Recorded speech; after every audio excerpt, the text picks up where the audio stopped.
Right, long story short, I'm going to show you guys how to change a, oh sorry about that, bloody hell. Yeah, that explains it. That's why I'm here. This is an old customer of mine. I wired this utility room a few years ago and the kitchen next door. What it is, the customer complaining that the switch is broken. And as you just saw what happened.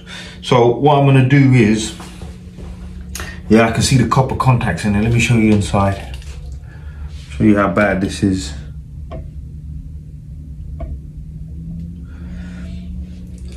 Anyway, long story short, customers call me, I'm here. I'm going to be getting another switch and I'm going to be showing you guys how to change the switch. Now the thing with this utility room is this.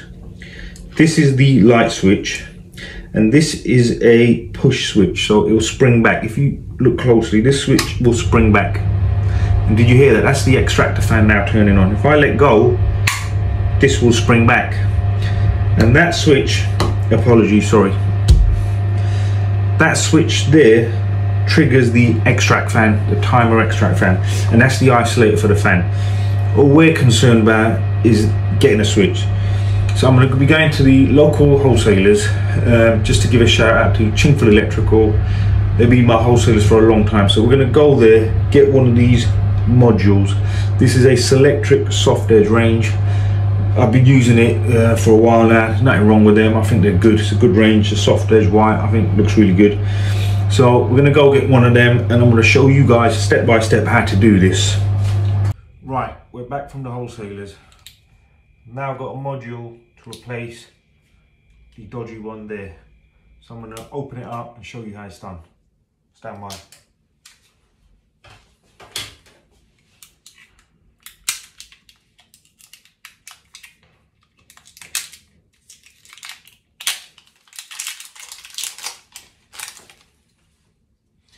Now, if you look closely,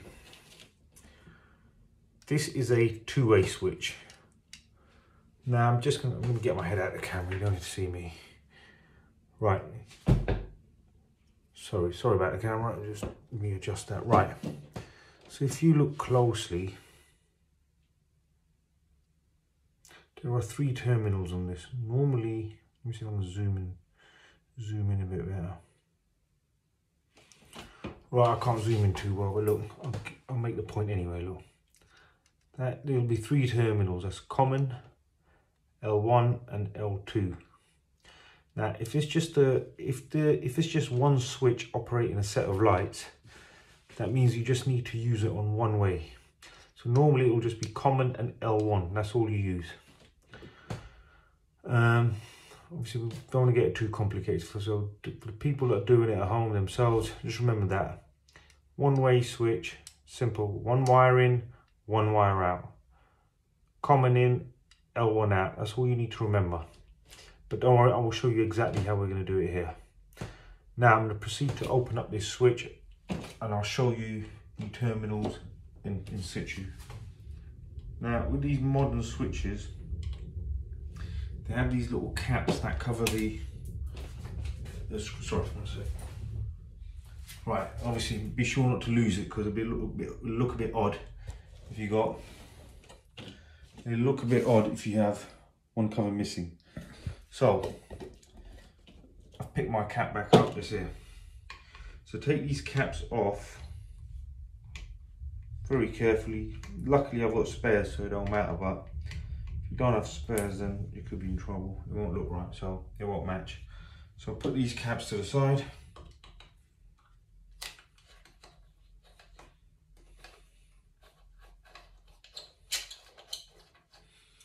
Obviously, you look at some of these channels,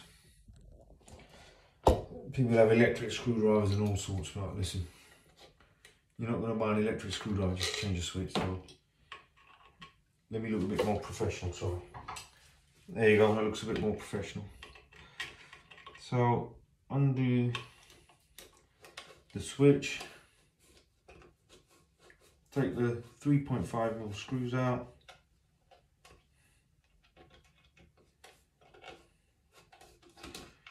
very carefully.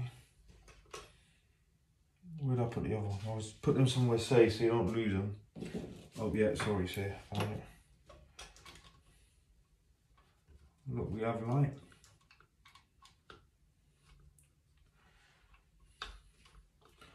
Right, this switch is a little tight.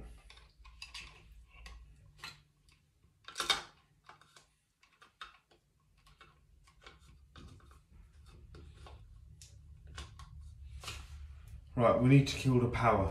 So, for those of you at home who's DIYers, who don't have a tester, you can pick this up. It's a volt stick. Now, the light's up and makes noise. And obviously the lights are on, so you know the power's on. So what you need to do is go to your fuse box, find the lighting circuit breaker, which is normally a 6 amp MCB or an RCBO that feeds the lighting. Locate the breaker and switch it off. Tape it off, lock the room off if you can. I mean, all jokes aside, safety is important. I've had a few shocks in my day. I've had 1 or 2 bad ones. You don't want to do that, so safety first. Can you knock the lighting off? Right, I've just told the homeowner to knock the lighting off, and there's no one else in the house, only me and the homeowner. They're going to knock the lighting off, so I can trust them, you know. Ultimately, you at home, tape it off, lock it off, make it safe. Can you turn the lighting off? Turn the lighting breaker off. Yeah, they're not listening, so just give it a sec. I'll come back.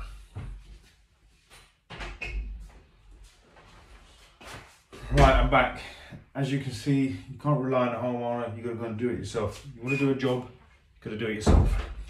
Right, I've got temporary lights set up, so before you attempt this, it's like now, it's starting to get dark. Make sure you have enough light in nearby to see what you're doing.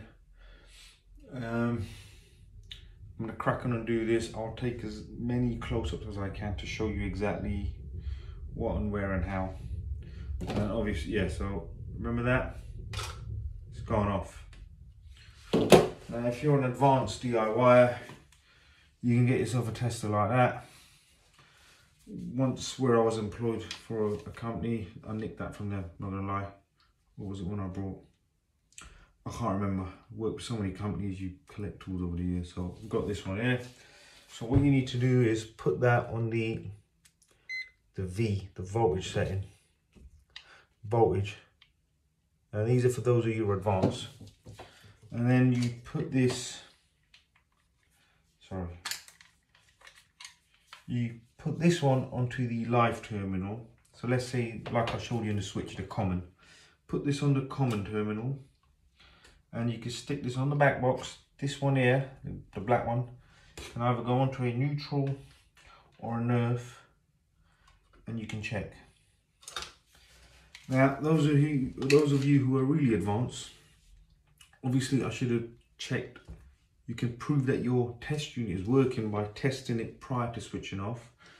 You'd have tested it, then switch it off, and then tested it again. That way you know your test is working before you do it. That's the official way. And you get what is called a proving unit. But look, if you're doing this at home as a DIY, you ain't gonna have all of this. So let's be real here.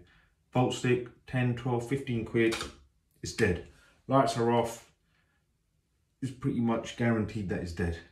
But like I said, those of you who know, use one of them.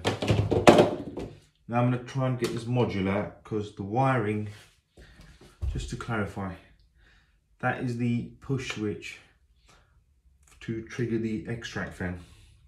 Now because this is what you call a dual box, the wires from here are going across to the fan isolator, and they're a little bit tight.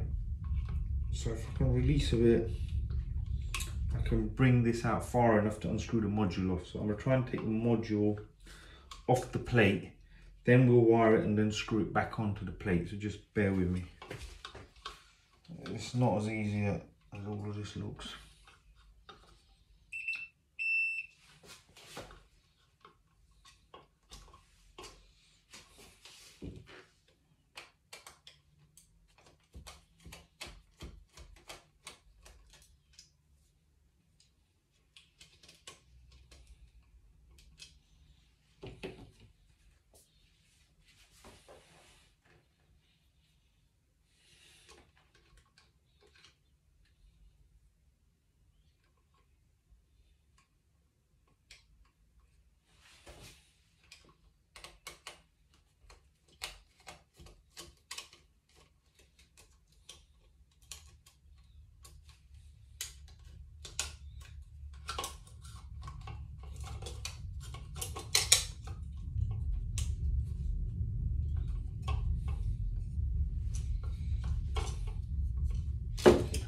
give you a little zoom in.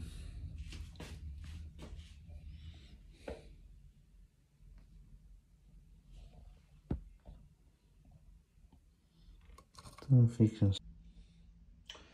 Right, if you have a closer look there, there are two wires that you'll notice going into the what is known as the common, and I will demonstrate why that is. So can you see where it says common? There's two wires going into that terminal. That wire is looping over, so that is the power supply going across onto the feeding the push switch, the power supply for the extract fan. So that just goes back in with the common, and this one here, just to be clear, that wire there, that is going out to your light. So literally, again, the principle's the same. It's one in, one out, and that loop there, sorry, where am I? There, that loop there will go straight over to there. So you leave that where it is there. Just undo that, put both of them into the common and that into L1, which, as I'll show you in a minute. Stand by. Right, here we go.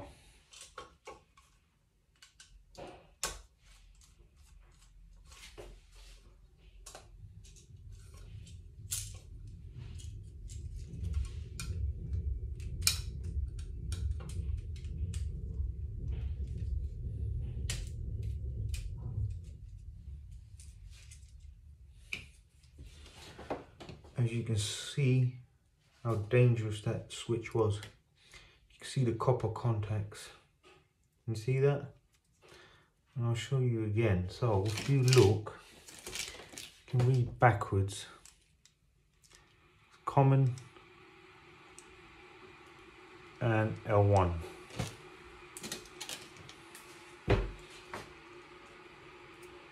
So put them back in like for like.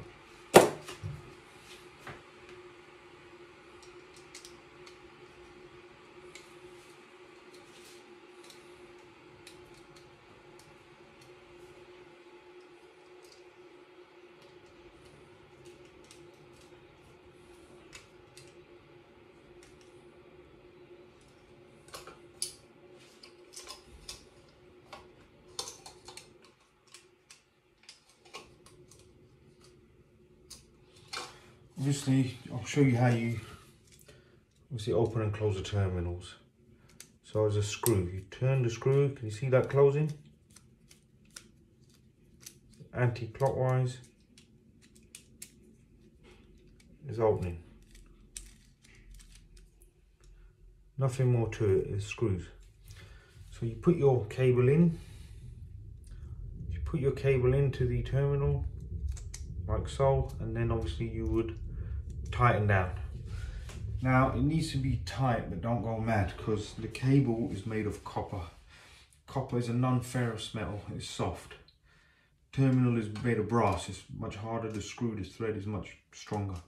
So if you over tighten it, you're at risk of crushing the copper and the cable breaking off. So use your head, tighten it to the point where you can't go any further, and then just give it a cut, you know, half a turn or a full turn, but gauge it, don't go mad.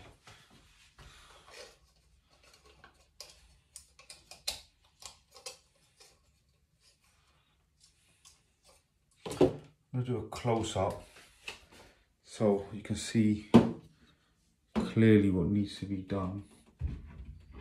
Oh, let me get a light and set up a bit better.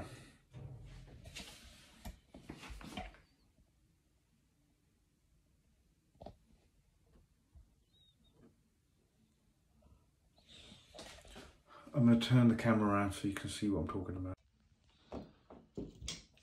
So again, I've put that into the L1. Let's get this out of it so you can see what I'm doing. Right, there you go. This is the best shot here now. That is in the L1. That is going away to your lights. Effectively, in a normal scenario, you'll have one cable in. So it'll be one in, one out. Simple as. I'm going to call the homeowner to hold the camera so I can show you me putting these in the terminal so you can see, you know, you can understand it better. And this one here, as I told you earlier, it will go from here. That will stay where it is. That will go into the common with the common. Because if you look at the terminal on the other side, that's a common as well. Hence, I've looped them over. Now stand by while I get the homeowner. Hello? Can you hold the camera for me, please?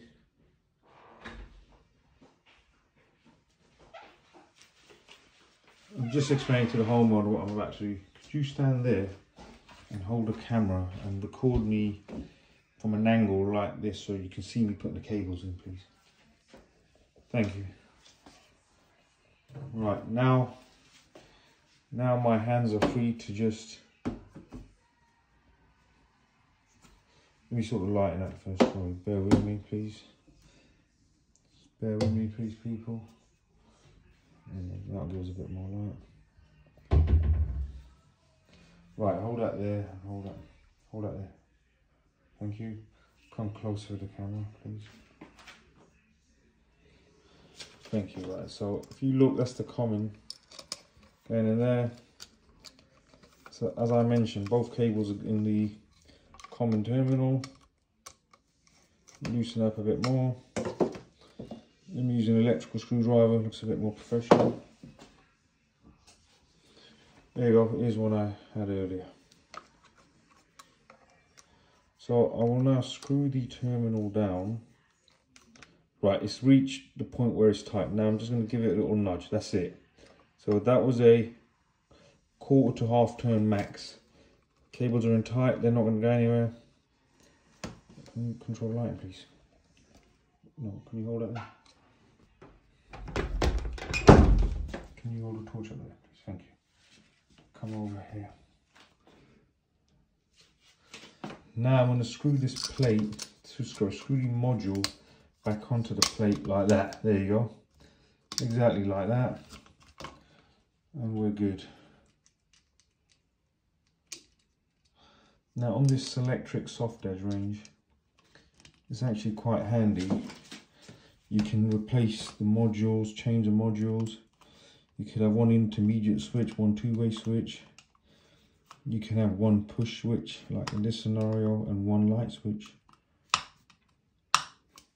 So it is a very handy range. I find it very useful over the years. Now I'm just showing you this bit, so it might help you do the job a bit easier. There's a shadow, Can you control the shadow?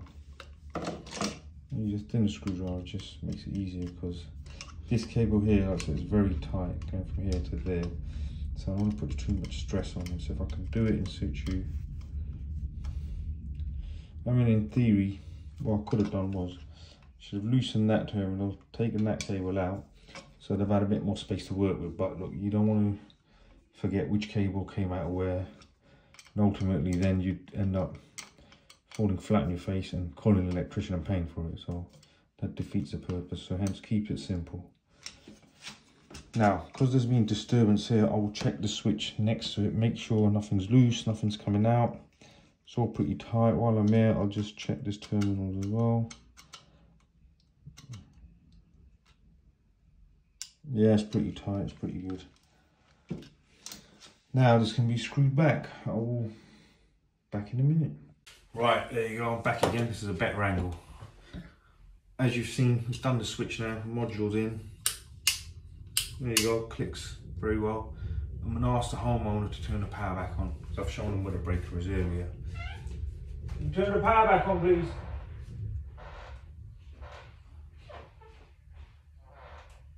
Today would be nice.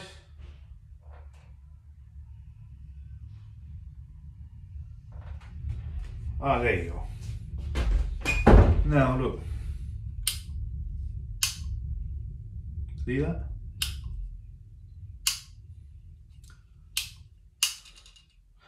I have to say, I've had a little shave today, a little trim, and I think I look good. Yeah, I look good. Anyway, back to work. This is now in. Now, you need to screw the switch back. Now what I would suggest is, when you're screwing the switch back, you leave the power off, because sometimes what can happen is, if the screw pinches a cable, there will be an almighty bang. You'll see a bit of a flash and a spark, and that may, obviously, it can scare someone, and it may stop you from doing this again. So leave the power off. Be mindful about the cabling at the back.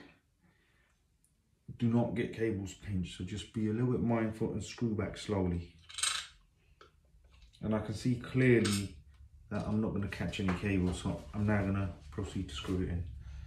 Let me give you a little zoom that angle. Now I'm going to proceed to screw it in.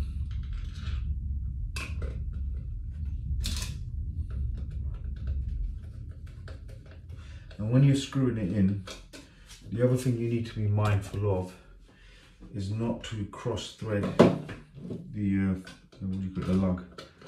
So if you cross thread it, then that'll be another problem. So make sure when the screw bites, for example, like this, the screw is now bitten, and you can screw it in freely. If you're struggling, then you may have cross threaded it, or it's not going in straight or square. So just be a bit careful and be a bit mindful. This one's tightening up a little bit. With the dual boxes, you will get that sometimes, yeah. Because they're fixed lugs, it's just a little bit tricky sometimes.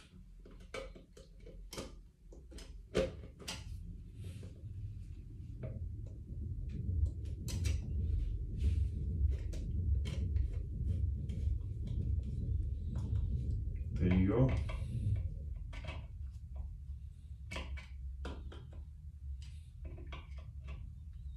And when you're screwing it back, also another point to note, when you get to the point where you can't turn anymore, don't just keep turning, because this is plastic, that's metal, the lug's metal.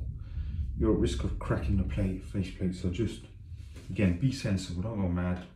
You get to the end, little turn, quarter turn, half a turn, and that's it, don't go mad here. I've broken many of these over the years, so. And lucky for us, we've kept the caps. We're putting the caps back on now. The caps are now back in. Oh, that one's going a bit funny. Crap. Take that one back out and redo it.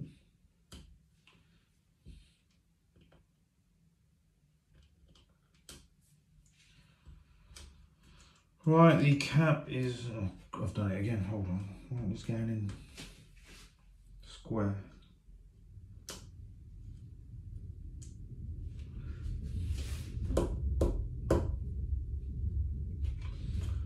Right, let's go on it. All right, I'll show you another close up of this switch. So, hear the fan coming? That's the push switch. Lights. Now that's how you replace a light switch. If it's a single plate light switch, you just replace the whole plate, because the switch will be built on. You replace the module, it's the same principle. So give it a go. Might save you getting someone out, might save you a bit of money. There's hard times ahead. Thank you for watching, and on the next video I'll try and cover a double socket, maybe a fan isolator switch, and various bits. We'll go through things, we'll go through it one by one. So I hope you enjoyed, and thank you for watching.